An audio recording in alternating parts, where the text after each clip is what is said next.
I'd like to also touch on a subject that I think many doctors and health organizations are avoiding talking about, and that's how protests are affecting COVID-19 numbers. If you know me at all, I am not a fan of fear-mongering. You've heard me call out the media time and time again about the fact that they're only after clicks and viewership with the type of fear-mongering they put out. But I think it's about time that I fear-monger you a little bit. I gave us so much credit as a nation in the beginning. I would go on nationwide TV shows and say that there's so much unity around COVID. And now, I don't know what happened over these last few weeks, but we threw social distancing out the window. We threw masks out the window. And we're no longer being alert. We're no longer being proactive. And what's happening? COVID cases are spiking, people are dying, and the second wave isn't even here yet. 18 states are experiencing new highs of COVID-19 cases. 6 states have a spike greater than 50% in their cases. This is a huge problem, folks, because the way we control COVID right now is by being responsible, both you and me. And that means keeping 6 feet away from others. That means wearing a mask at all times where you're encountering other people. Recently, I took a walk around New York City and I saw bars open. I saw people standing next to each other talking with no masks in groups of 50. We can't do this because the more we do it, the more people are gonna suffer, especially because we don't have a vaccine. And if you think it's bad now, it can get a lot worse for the fall. Many people have asked me if vaccines are the answer to COVID-19. And while I have high hopes for the vaccine, I also have a few reservations. Dr. Fauci, NIH, CDC have said that the proposed timeline, if everything goes well, early 2021, and that's the fastest we've ever had a vaccine. So while I'm hopeful it comes out then, it's very easy for something to go wrong, the vaccine not get created, we see some harmful effects and the timeline gets pushed. Second, we don't know yet the efficacy of this vaccine because while there are several companies, several trials, and several different vaccines in play, we don't know yet what percentage of the time do these vaccines actually work. That is why I'm still urging you to socially distance, to wear a mask, to wash your hands, because you could be standing next to someone who looks completely healthy and they could potentially be getting you sick. And going even further on this topic, I want to discuss something that the WHO has said,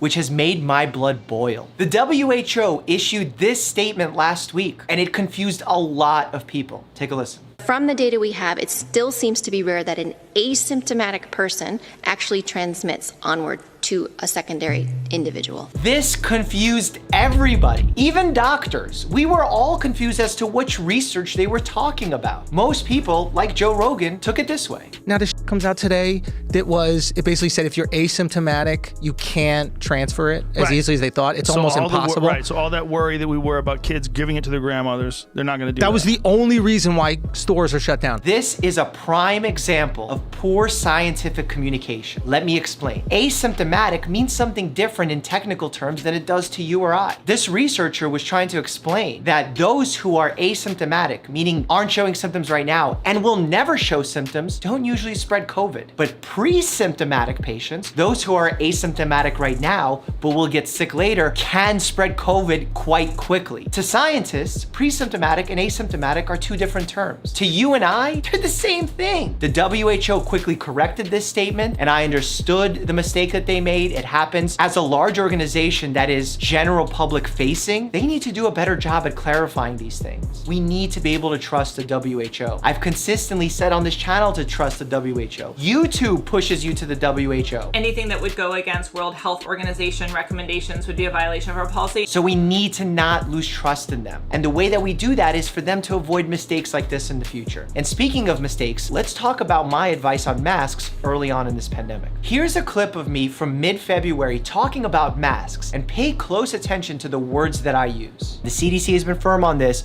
Most people, the ones that are healthy and not sick, do not need a mask at this time. Notice that I approached that subject with a level of humility. I wasn't certain that masks wouldn't help. The best evidence at the time told us that masks wouldn't help, and it was true then. However, now we know something different, and that something different is just because someone is healthy doesn't mean they can't be spreading the virus. In the beginning of this pandemic, people thought by wearing masks they'd protect themselves, so we said no, that's wrong. But now we recommend masks not to protect you, the person wearing the mask, mask, but to limit you as a person who looks healthy from spreading the virus into the environment. So by everyone wearing a mask, we're protecting the community, not the wearer. In addition, in the beginning of the pandemic, we had a huge shortage of surgical masks, N95 masks, in the hospital setting where we were working directly with COVID-19 patients, and medical providers were dying as a result of that. I still stand by my guidance at the time, even though it wasn't accurate. It was based off the best evidence at the time. Will it change? Yes. Will I be afraid to tell you that it's changed? No, because I want you to constantly be updated. Looking at the most recent research, we've seen that actually wearing masks, even the cheap and expensive surgical masks or fabric face coverings, really does limit the spread of this specific virus. That's why it upsets me so to walk around New York City and see all these people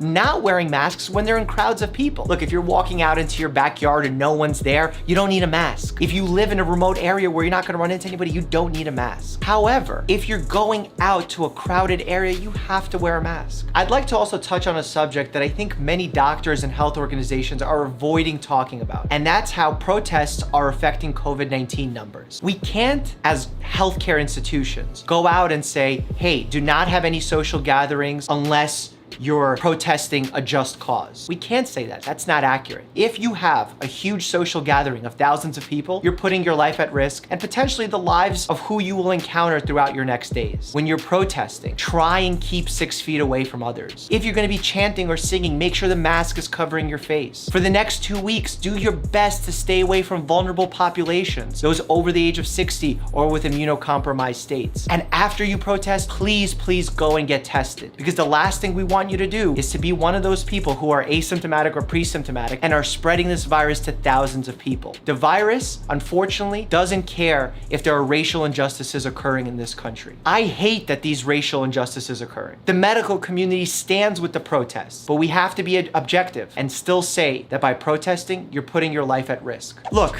I get it. We're burnt out. We've been sitting at home for close to 3 months now, not being able to go do the things that we enjoy, not being able to see our loved ones, not being able to find work, and struggling to pay rent and securing food. I get it. What you're experiencing is called caution fatigue. Yeah, there's even a medical term for it. And we in the medical community experience something similar called alarm fatigue. If we're in the ER and there's constant alarm bells ringing, we stop paying attention to them, and that's a problem. I think media constantly giving you an outbreak warning every single day, telling you that there's a new coronavirus high number, has burned you out to the point where you tune it out. And that's a problem, because I need you to stay alert, but I also need you to stay active, not anxious. I've recommended a couple of videos for you here to watch, and as always, stay happy and healthy.